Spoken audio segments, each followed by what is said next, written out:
Hi, help me and subscribe to the channel, thank you. Hello everyone and welcome to my YouTube channel.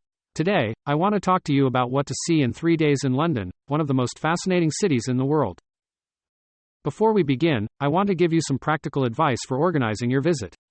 First of all, I recommend purchasing the London Pass, which will allow you to access many attractions without queuing and save on ticket prices. Additionally, I recommend booking in advance any guided tours or shows you wish to see. Now let's get to the list of things to see.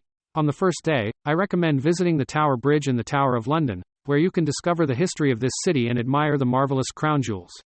You can then take a walk along the banks of the Thames and admire the impressive London Eye, a Ferris wheel that will allow you to enjoy a spectacular view of the city. On the second day, you can visit the British Museum, one of the most famous museums in the world, where you can admire ancient works of art and important historical artifacts. If you are interested in contemporary art, I recommend visiting the Tate Modern, a museum that houses many works by modern and contemporary artists. Finally, on the third day, you can dedicate it to shopping along Oxford Street, one of the most famous shopping streets in the world, or visit Buckingham Palace and watch the changing of the guard ceremony.